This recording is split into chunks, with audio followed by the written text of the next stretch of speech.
Y hola, ¿cómo están? Sean todos bienvenidos al Centro de Capacitación Einstein. El día de hoy vamos a comenzar con el estudio de la materia de cálculo en una variable, en el cual vamos a recorrer todo y cada uno de los temas que se estudian en esta materia a profundidad, a detalle, para que ustedes, las personas que me están viendo detrás de esta camarita, entiendan y tengan los conceptos y las bases necesarias para poder cursar esta materia sin ninguna dificultad, por así decirlo. Primero, cabe recalcar que el cálculo fue descubierto de una manera muy diferente a cómo se nos enseña, ya que lo primero que se llegó a descubrir fue la integral, luego la derivación y finalmente lo que son los límites. Pero ahora en este curso lo vamos a enseñar al revés, comenzando con lo que son los límites. Esto debido a que cuando nosotros decidimos enseñar de esta manera, el momento de que nosotros estudiamos lo que es la derivación y la integración, se tiende a ser mucho más fácil entender estos conceptos, entender estas aplicaciones y cómo se puede emplear para resolver ciertos tipos de ejercicios. Entonces, como primera clase, nosotros vamos a comenzar hablando un poco acerca de lo que son los límites de funciones reales en una variable.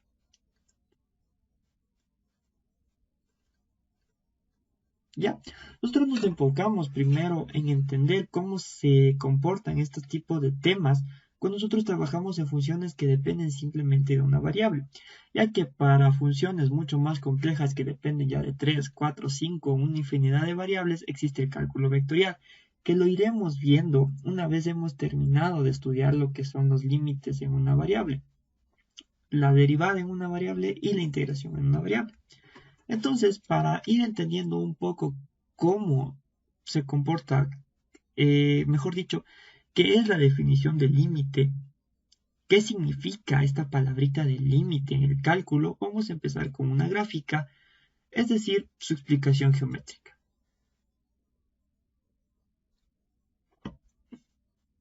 Primero, nosotros vamos a definir lo que es un plano cartesiano, lo que nosotros conocemos tradicionalmente en matemáticas. Es decir, una composición de lo que es el eje X y su eje Y. ¿Ya? Cabe recalcar que cuando nosotros trabajamos en lo que son límites de funciones, específicamente en lo que es una variable, yo debo de tener en cuenta que usualmente nosotros consideramos al eje X como la variable independiente, mientras que el eje Y nosotros lo tomamos como una variable dependiente, es decir, Y depende de X. Cómo se vaya comportando X va a depender los valores que vaya tomando Y. Una vez dicho esto, yo puedo tomar cualquier valor del eje X y ese valor lo vamos a llamar un valor A. ¿Ya? A este valor A yo puedo acercarme tanto lo que es por su derecha como lo que es por su izquierda, a través de valores que se asemejen a este valor de A, pero a la vez no es A. Es un tema un poco complicado de entenderlo, pero lo vamos a entender con mayor facilidad cuando con un ejemplo que lo vamos a ver a continuación. Alrededor de este valor de A, como lo mencionaba, yo puedo acercarme por valores que se asemejen a este, tanto por derecha como por izquierda. A estos valorcitos se los denomina como valores deltas. ¿Ya? Y a cada uno de estos valores deltas les corresponde un valor en el eje Y. ¿Ya? A estos valores que le corresponden en el eje Y se les conoce como épsilon. Y estos valores de épsilon también tienden a acercarse a un valor tanto por derecha como por izquierda, que a ese valor se le tiende a denominar L y tiende a pertenecer al valor A, porque sabemos que van a existir funciones en las cuales el valor A no se encuentre dentro del dominio de nuestra función, e inclusive van a existir funciones donde el valor A sí se encuentre dentro de nuestra función. Entonces, a través de esos valorcitos de deltas y épsilon, yo puedo tender a acercarme a ese valor en caso de que ese valor L, en caso de que A no le corresponda, no esté dentro del dominio de nuestra función. Entonces, esa tendencia a acercarme a un valor que puede pertenecer o no al dominio de nuestra función se le conoce como límite. Entonces, el límite es la tendencia a acercarse a un valor que puede pertenecer al dominio de una función. Esta sería como una forma media informal de explicarlo. Y ya sé que a la vez es un poco confuso, pero lo vamos a entender mejor con un ejemplo de una función, que va a ser la siguiente. Sea f definida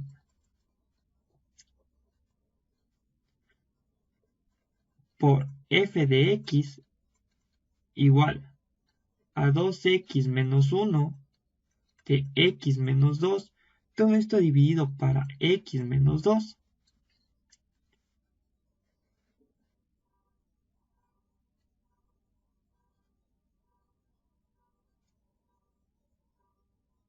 Esto también puede ser igual a 2x menos 1 para todo x que pertenece a los reales, excepto 2, nuestra función.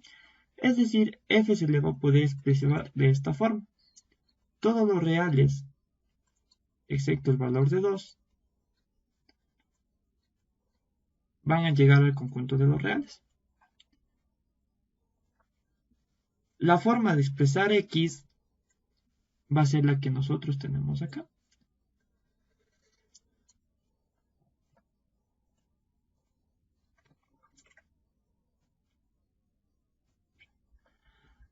La definición que nosotros dimos anteriormente, la explicación que nosotros tratamos de entenderla, que nosotros podemos acercarnos a un valor de a, ya sea por su derecha o por su izquierda, y este valor de a puede pertenecer o no al dominio de nuestra función, la vamos a entender mejor con este ejemplo de aquí.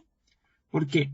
Porque nosotros vamos a tender a acercarnos al valor de a, que va a ser en este caso 2 en esta función, pero como podemos darnos cuenta, no existe la función en esta, no existe el valor de 2 en esta función, porque en el caso que yo llegara a tener a 2, al valor de 2 dentro de nuestra función, yo voy a tener una indeterminación, es decir, algo que no se puede determinar. En otras palabras, voy a tener una división de 0 para 0. Más adelante vamos a entender mejor esos conceptos, pero en este caso no. Entonces vamos a hacer una pequeña gráfica que se asemeje un poco a lo que sería esta función que nosotros tenemos. Como podemos darnos cuenta, nuestra función es una función lineal. Y su gráfica que representa esta función sería más o menos esta.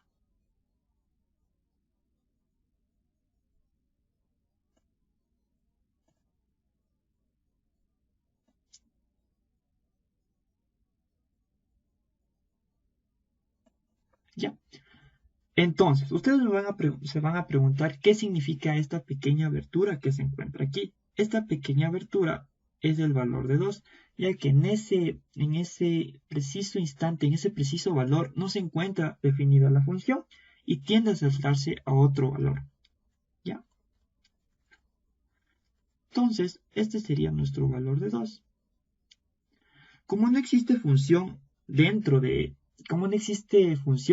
ese valor de 2, nosotros no sabemos qué valor le corresponde, pero sí puedo acercarme a ese valor de 2 con valores que se asemejen, pero que a la vez no son 2.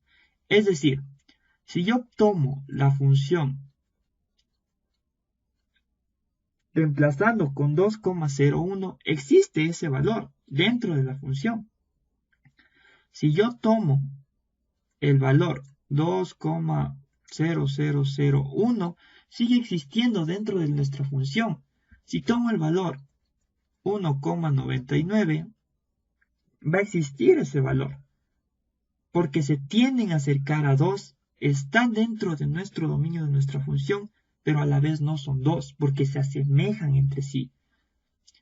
Nosotros, si nos damos cuenta, a cada uno de estos valores que nosotros estamos teniendo le corresponde un valor del eje Y, del eje dependiente, porque los valores que tengo yo aquí van a depender de los valores que tomen el eje X, como ya lo mencionaba anteriormente.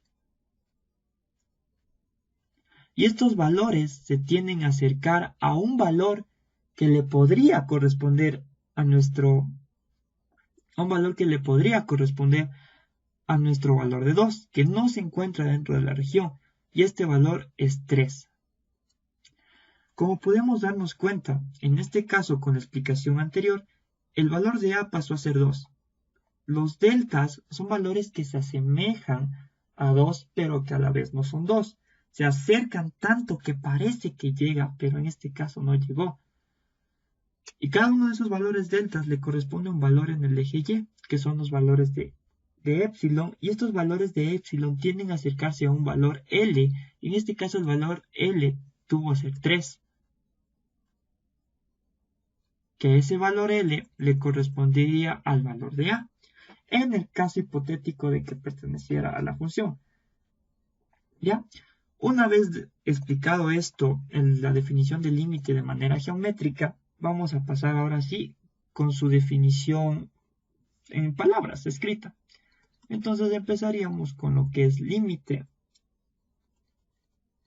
finita de una función. Cuando hablamos de finito, estamos hablando que tiene un tope. Estamos hablando que llega a tener una parada, por así decirlo. ¿Ya? Entonces va a ser sea f una función definida en un intervalo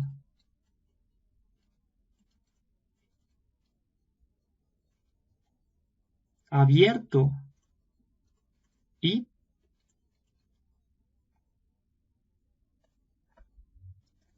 que contiene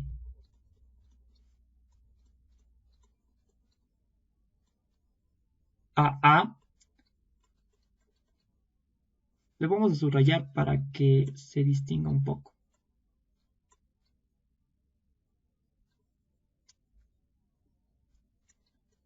Excepto, posiblemente,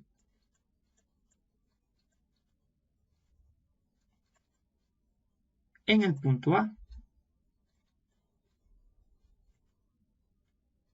Ya, esta parte es un poco confusa, pero con lo que les expliqué anteriormente se puede entender. Lo que quiere decir es que el valor de A puede encontrar, a que yo tienda a acercarme a través de lo que es el límite, puede pertenecer a nuestro intervalo, es decir, puede pertenecer al dominio de la función o puede no pertenecer al dominio de la función. Es decir, yo puedo acercarme a un valor que pertenezca a la función, como también puedo acercarme a un valor que no pertenece a la función. ¿Ya? Entonces, para que no se olvide esto, lo vamos a escribir.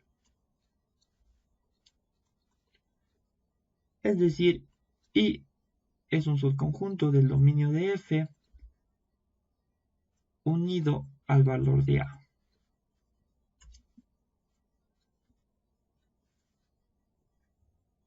Listo. Y aquí ya entra lo que es la definición como tal. El límite de f de x cuando x tiende a A. Entonces, ¿qué es el límite? Es una tendencia a acercarse a un valor A.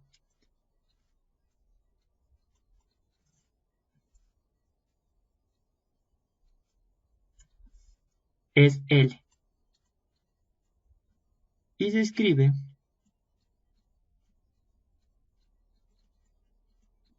el límite cuando x tiende a acercarse a A, y esto tiene que ser igual a L.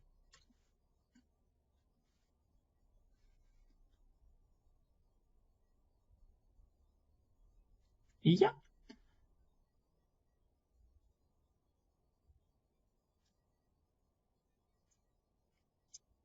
Esto, lo que acabamos de escribir, es lo que explicamos de manera geométrica a través de gráficas. Entonces, recapitulando un poco, yo puedo tender a acercarme a un valor de A que pueda pertenecer o no pueda pertenecer al dominio de una función. Alrededor de este valor de A va a haber valores que se asemejen, que se van a conocer como deltas. Y a cada uno de estos valores deltas, en el eje de la función dependiente, perdón, de la variable dependiente, van a existir valores que se les conoce como epsilon, que va a tender a acercarse de igual forma a un valor L que le va a corresponder a la tendencia a acercarse al valor de A, como lo pudimos ver en este ejemplo. Tengo una función donde el valor de 2 no se encuentra definido en el dominio, pero yo sí puedo acercarme a este valor de 2 a través de valores que se asemejen. Como lo pudimos ver, 2,01 existe, 2,001 existe, 1,99 existe dentro de nuestra función. Todos estos valores existen dentro de nuestra función y se acercan, los valores que le corresponden a cada uno de estos se acercan a un valor L. En este caso se acercaron al valor de L, que era 3. ¿Ya?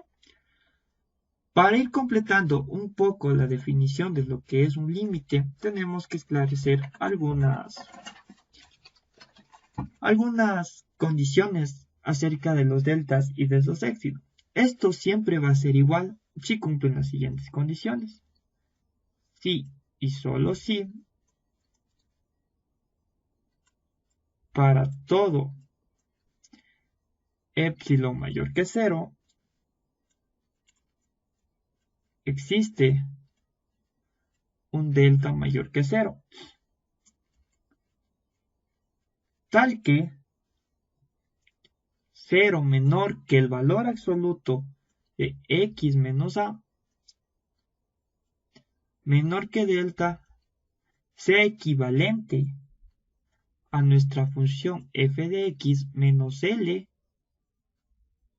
menor que epsilon. O en otras palabras, o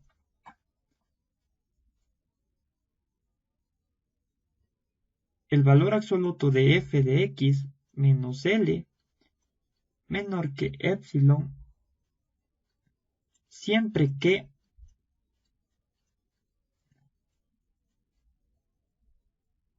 cero sea menor que el valor absoluto de x menos a menor que delta. ¿Ya? Hasta ahí espero que esto de aquí esté claro. ¿Ya? Ahora, lo que nos queda por último realizar es un poco de ejercicios. ¿Cómo puedo aplicar yo esta definición en general y demostrar que ya un límite es el valor que nosotros estamos obteniendo? Entonces lo que nos queda es aplicar ejercicios. Vamos a empezar con dos ejemplos y mostraré algunos más que lo pueden realizar en casa para que sigan practicando. ¿Ya? Vamos a empezar por la primera función. Dado f de x igual a 2x menos 4,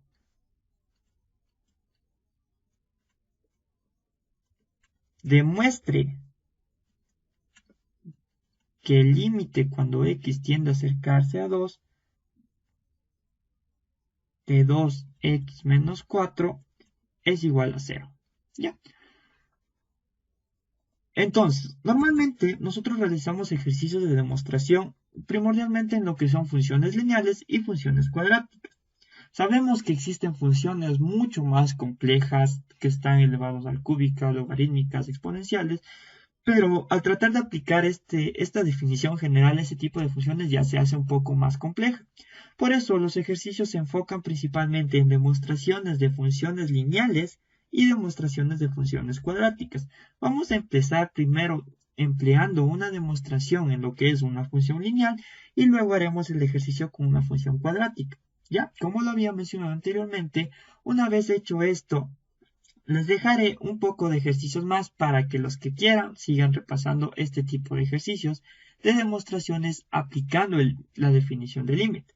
Ya, entonces lo primero que nosotros empezamos haciendo es esclareciendo que los épsilons tienen que ser mayor que 0 y debemos probar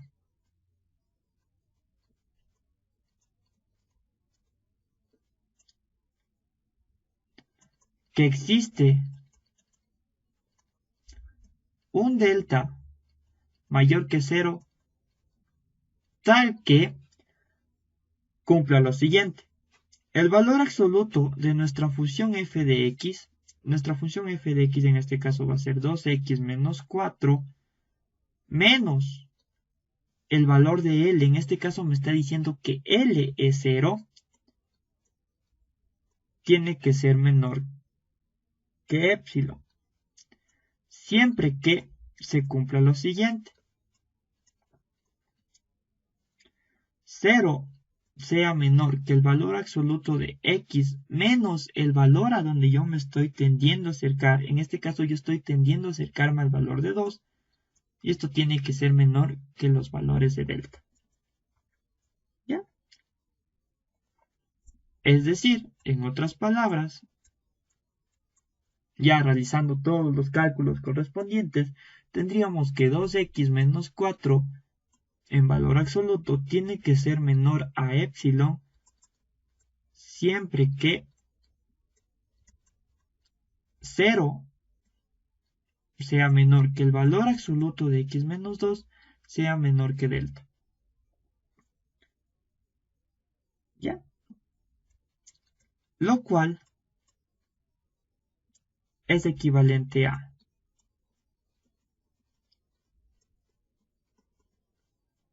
ya. Hasta este punto de aquí lo que hemos hecho es reemplazar los valores que nosotros tenemos en nuestra definición formal. F de x es 2x menos 4. El valor de L al que yo tiendo a acercarme, que le correspondería a 2 en este acercamiento, es 0.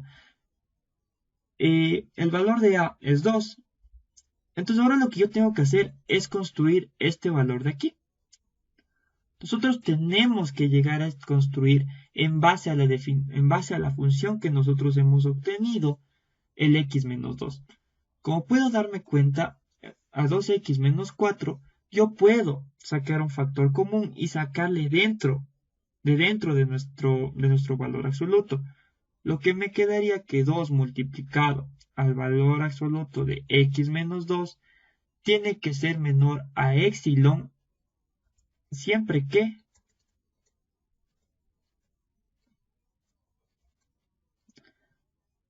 cero sea menor que x menos 2 menor que un delta. ¿Ya? Es decir, 0 menor que el valor absoluto de x menos 2 menor que un delta es equivalente a 2 de x menos 2 menos epsilon. ¿Ya? Para que una equivalencia sea verdadera, también tiene que ser verdadera en esto. Entonces yo tengo que encontrar la relación que existe entre este delta y este epsilon. Entonces, para que sean iguales, mejor dicho, para que sean equivalentes, también tiene que existir el x menos 2 y el x menos 2 en ambos lados. En este caso yo no tengo el x menos 2, yo tengo multiplicado por un valor de 2. Entonces, recapitulando un poco lo que acabo de decir, para que una equivalencia sea verdadera, tiene que tener el mismo contenido en ambos lados. ¿Ya? Entonces, en ambos lados tiene que existir el x menos 2, y para que ese x menos 2 exista en ambos lados, tengo que despejar este valor de 2, pasando a dividir al epsilon y encontrar la relación que tiene el delta con el epsilon. Entonces, tendríamos que decir que basta tomar un delta que sea igual a un epsilon sobre 2. Entonces, para que se cumpla esta equivalencia, siempre tengo que tomar valores de delta que sean igual a epsilon sobre 2. ¿Ya?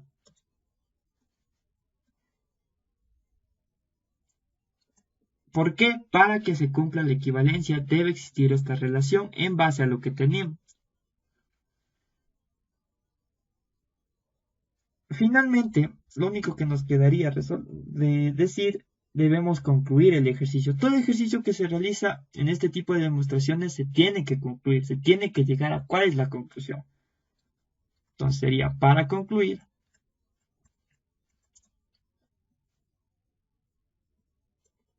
2 que multiplica el valor absoluto de x menos 2 menor que epsilon, siempre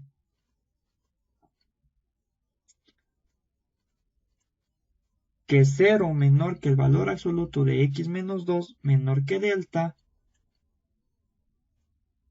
Por lo tanto, el límite cuando x tiende a acercarse a 2 de f de x va a ser igual a 0.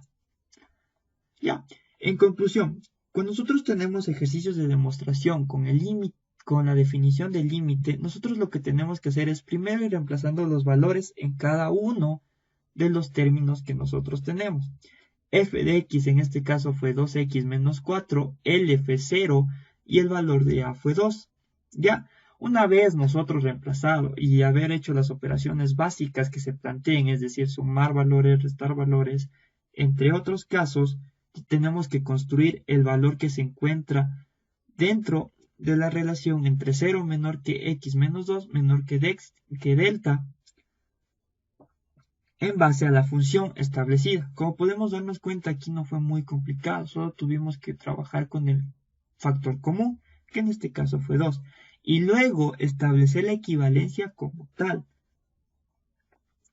Establecer la equivalencia como tal y encontrar la relación que debe tener el delta con el epsilon para que se cumpla esta equivalencia, para que ambos lados sean verdaderos. En este caso, la relación que deben tener un delta y el epsilon es que delta tiene que ser igual a epsilon sobre 2 para que siempre se cumpla esta relación de aquí.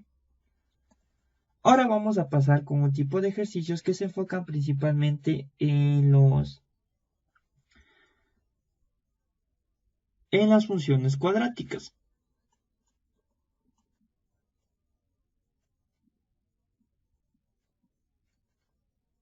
Ya. Ahora, vamos a proceder a hacer lo mismo que hicimos anteriormente. Primero establecemos que va a existir un epsilon mayor que 0. Debemos demostrar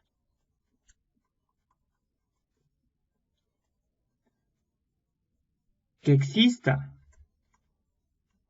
por lo menos un delta mayor que 0,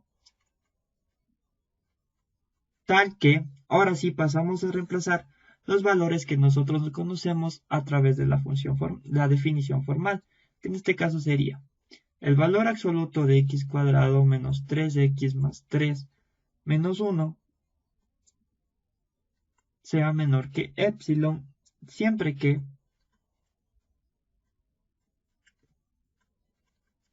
se cumpla que 0 menor que x menos 2 menor que un delta.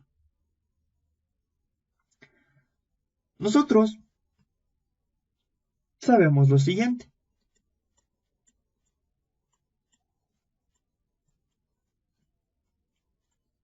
X cuadrado menos 3x más 3 menos 1 en valor absoluto es igual a x cuadrado menos 3x más 2. Yo puedo factorizar esta función de aquí. Yo puedo quedarme con lo siguiente. X menos 2 que multiplica a x menos 1. Como puedo darme cuenta, dentro de la función del valor absoluto ya encontré el mismo valor de x menos 2. Entonces ya puedo seguir trabajando. Lo que me quedaría lo siguiente. Por lo tanto, queremos que el valor absoluto de x menos 2 que multiplica a x menos 1 sea menor que epsilon, siempre que 0 sea menor que x menos 2 menor que delta. En base a lo que vimos anteriormente, lo que muchos harían es, ya, tengo x menos 2, x menos 1, sacaría el valor de x menos 1 dentro del valor absoluto y diría que la relación entre delta y epsilon sería que delta va a ser igual a un epsilon sobre x menos 1. Pero epsilon no depende de x. Epsilon tiene que ser un valor independiente. ¿Ya? No puedo hacer ese despeje porque epsilon no depende de x. epsilon es un valor independiente que yo puedo tomar en el eje de las x.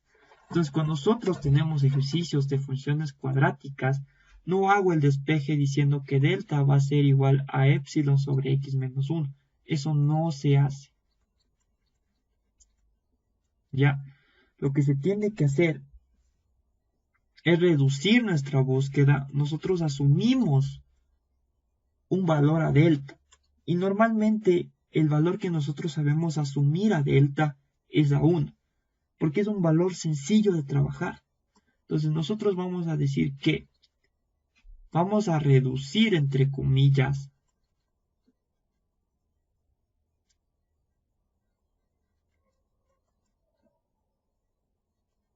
nuestra búsqueda de delta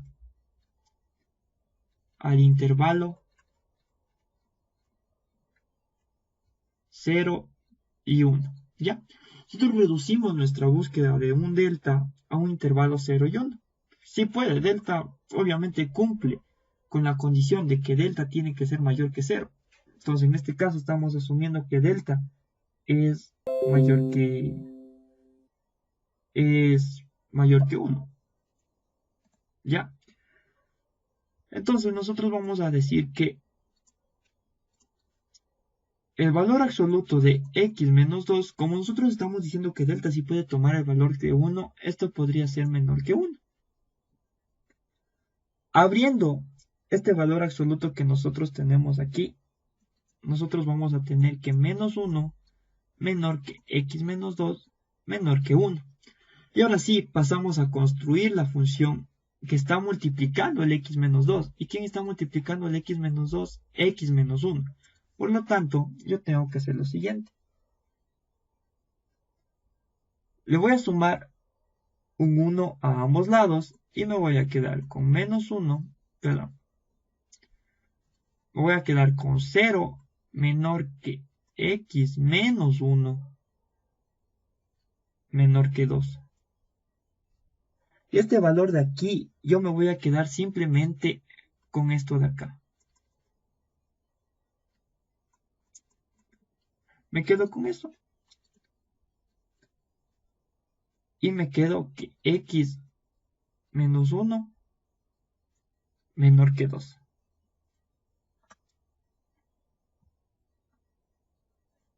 Entonces,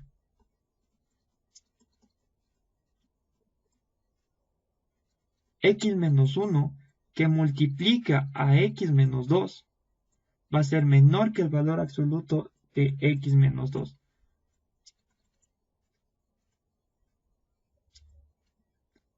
Siempre que x menos 2 sea menor que 1.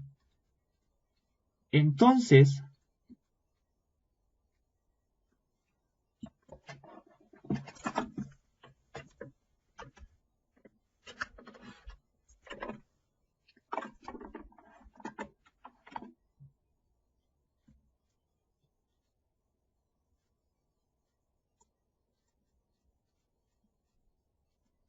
queremos que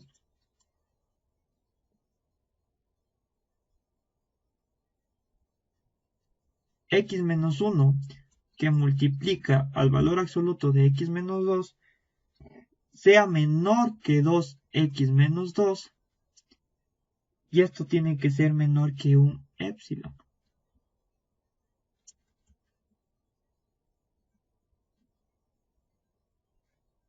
Siempre que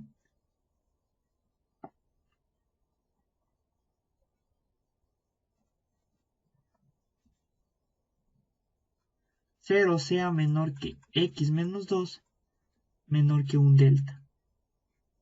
Entonces nosotros, para que se cumpla esta relación de aquí, esta equivalencia de aquí, ¿cuál es la relación que debe tomar? De igual forma, epsilon tiene que tomar la relación de delta igual que 2 e incluir nuestro delta que nosotros asumimos anteriormente. Es decir, que nosotros tenemos que tomar un delta igual al mínimo entre el conjunto de epsilon sobre 2 y 1. ¿Por qué el mínimo? Porque nosotros queremos un valor que se asemeje lo más posible al valor de A. Por eso siempre se toma el valor mínimo. ¿Ya? Entonces, para las personas que deseen seguir practicando más este tipo de ejercicios, les voy a dejar a continuación los siguientes ejercicios.